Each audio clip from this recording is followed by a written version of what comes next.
कृष्णवाणी किसी को इतना भी दुख ना दो कि वो ईश्वर के सामने आपका नाम लेते हुए रोने लगे।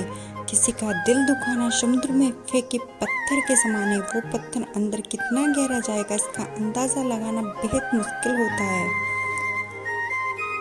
जब इंसान अंदर से टूट जाता है तो बाहर से मिलने वाली हर खुशी उसे सिर्फ हंसा सकती है, परंतु अंदर से खुश नहीं रख सकती।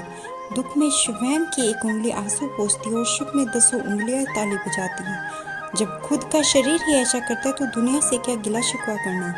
राधा ने श्री कृष्ण से पूछा, प्यार का असली मतलब क्या होता है? श्री कृष्ण ने हंसकर कहा, जहाँ मतलब होता है वहाँ प्यार ही क्या होता है। श्री कृष्ण ने एक उपदेश में समझ आता है कि यदि रिश्तों का आधार अन्याय अधर्म नींव पर हो तो अर्जुन की तरह रिश्तों में कुरुक्षेत्र तलवार उठाने की आवश्यकता होती है।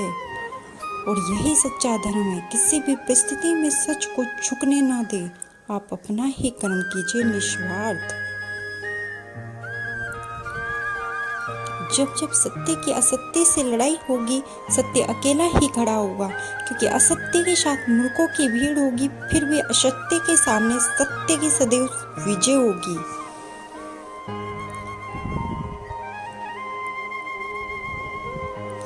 जब जल गंदा हो तो उसे हिलाते नहीं बल्कि शांत छोड़ देते हैं, जिससे गंदगी अपने आप नीचे बैठ जाती है। उसी प्रकार जीवन में परेशानी आने पर बेचैन होने की बजाय शांत होकर सोचे, हल जरूर निकलेगा। चाहे भाव में लो या अभाव में लो, परिश्रम में लो या आलस्य में लो, मित्रता में लो या शत्रुता में लो, सुख में लो या दुख में लो, मेरे कहना को किसी भी परिस्थिति में याद करो, वो सबका कल्याण ही करते हैं। जैसे उबलते पानी में कभी परछाई नहीं दिखती, ठीक उसी प्रकार परेशान मन में समाधान भी नहीं दिखते। शांत होकर देखे, सभी समस्याओं का हल मिल जाएगा।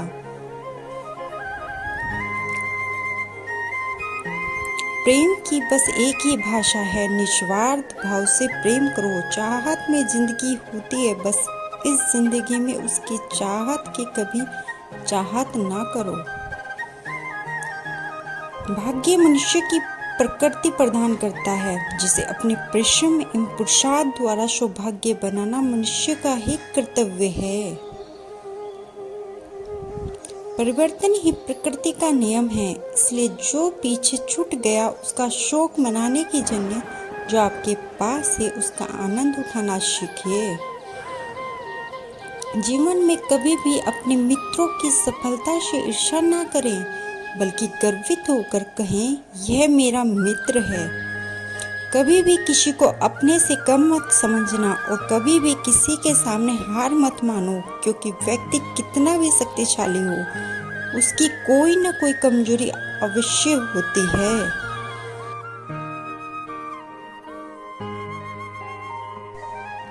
कभी जो लोग तुम्हारी बुराई करते हैं करेंगे, चाहे तुम अच्छा करो या बुरा, इसलिए शांत रहकर अपना कर्म करते रहो। निंदा से मत घबराओ, निंदा उसी की होती है जो जिंदा है। मरने के बाद तो सिर्फ तारीफ होती है। संबंध उसी आत्मा से जुड़ता है जिसका हमसे पिछले जन्मों का कोई रिश्ता होता है, वरना दुनिया की इस भीड़ में कौन किसको जानता है। सच्चा धर्म यह है कि जिन बातों को इंसान अपने लिए अच्छा समझता है उन्हें दूसरों के लिए प्रयोग न करें। विश्वास किसी पर इतना करो कि वो तुम्हारे साथ छल करते समय खुद को दोषी समझे, और प्रेम से इतना करो कि उसके मन में सदैव तुम्हें खोने का डर रहे।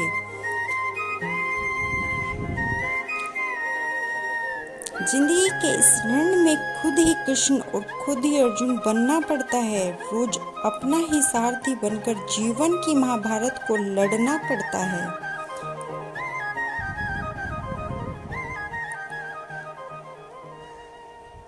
जो अपना न हुआ उस पर कभी हक न जताना, जो समझ ना सके उसे कभी दुख न बताना।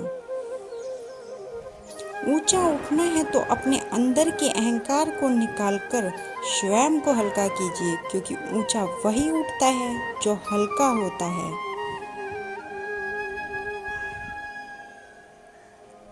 मनुष्य का असली चरित्र तब सामने आता है जब वो नशे में होता है। फिर नाश चाहे धन का हो, पद का हो, रूप का हो या शराब का हो। दूसरों को अपमानित करने वाला स्वयं को ही अपमानित करता है, क्योंकि आत्मा सभी में एक है, एक ही होती है और आत्मा परमात्मा का अंश है। किसी को अपमान करने वाला यह अपेक्षा न रखे कि उसको दूसरे से सम्मान मिलेगा। कर्म का यही सिद्धांत है। मैं किसी का भाग्य नहीं बनाता, हर कोई अपना भाग्य स्वयं बनाता है। आज आप जो कर रहे हो उसका फल आपको कल प्राप्त होगा, और जो आपके भाग्य में है वह आपके पहले किए हुए कर्मों का फल है। जीवन में ऊंचा उठने के लिए पंखों की जरूरत केवल पक्षियों को ही पड़ती है। मनुष्य तो जितना विनम्रता से झुकते हैं उतना ही ऊपर उठता है। अपने जीवन में व्यक्ति को संभाल कर रखिए जिसने आपको ये 3 भेंट दी हो, साथ और समर्पण, समय।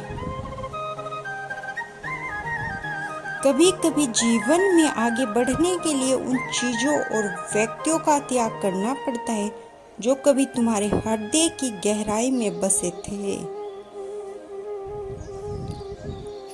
आपके पिता द्वारा दी गई सीख तुम्हारे जीवन में किसी न किसी मोड़ पर आपके काम जरूर आती है।